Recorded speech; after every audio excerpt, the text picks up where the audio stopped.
Good evening, everybody. My name is Scott Jacobs, and you're listening to Juiced Sports Radio. And a day after saying that he wanted to be paid for playing in the Olympics, Dwyane Wade has since backed off that stance, saying he's just as happy to represent his country and play for the Olympic team. My thoughts on the issue is this. It's the Olympic Games.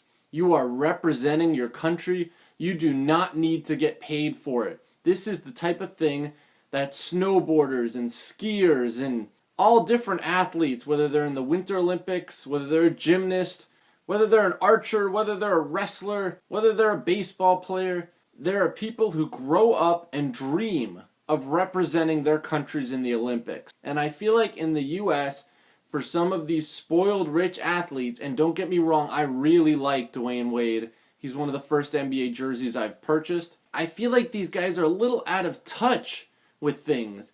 And the fact that Wade and Allen felt that they should get a cut off of maybe some Olympic jersey sales and some of this, while I understand where they're coming from, and the fact that is they do put in a lot of time for the Olympic program and the conditioning and learning how to play with their all-star teammates. Fact of the matter is that this should be because you want to play. There's no one putting a gun to your head that says you have to play for the Olympics.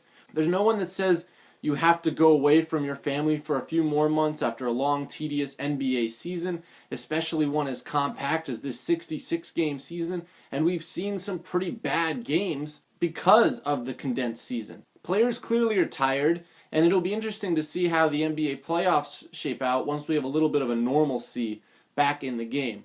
But let's get back to the core issue. Should Olympians be paid? No. You play for gold, you play for silver, you play for bronze, and for many of these athletes, that's enough. And for guys like Michael Phelps, that put him on the map. His gold in the Summer Olympics is the reason why he's on Subway commercials. You don't sit there and turn on swimming events in prime time during a non-Olympic season. No. Michael Phelps' success, Antoine Ono's success in the Winter Olympics, that made them household names. Now, in the NBA, if these guys feel like their time is too valuable to be playing on an Olympic team, then send amateurs. You know, it worked for the U.S. Olympic team in 1980 in Lake Placid. They got a bunch of young, hungry guys who were underdogs, but they played great together. They shocked the world, and they pulled off the miracle on ice. I understand Wade has since sort of retracted his statement and backed off, but at his core, I feel like he does kind of feel like they deserve some kind of cut. If he feels like that, I'm sorry, but I just don't agree with it. There are plenty of athletes all over the planet who train and dedicate their life, barely getting paid a dime, to make it to the Olympics and to represent their country and to walk through the Olympic ceremony with the flag draped around their shoulders, or to have that warm-up jacket on as the crowd cheers their name. You know, that's what it's all about. Is the Olympics a business? Yes. Has there been frauds in the Olympics? Yes. Have we seen scandal? Yes.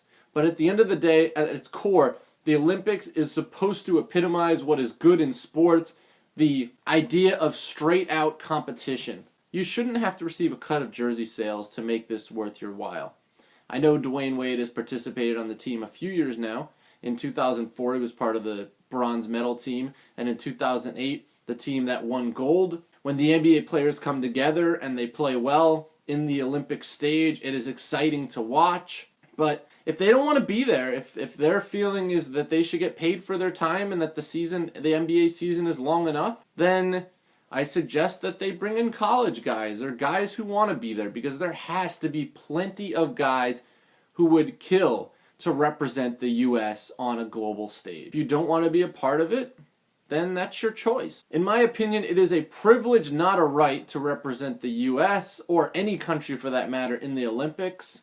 It should be such an overwhelming honor. Money should be the last thing you think about. So what do you think? While I understand that athletes and their time is valuable and they put a lot of time into it, and there's a lot of other factors such as being unable to get rest, having to do extra practices, more wear and tear on their bodies, being away from their family, not being able to vacation, etc., etc.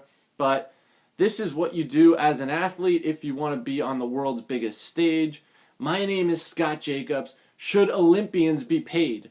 And if you pay basketball players, does that mean you have to pay other U.S. Olympians? Does that mean there has to be a stipend? How would this even work? You've been listening to Juiced Sports Radio. Subscribe. Check out some of our other videos.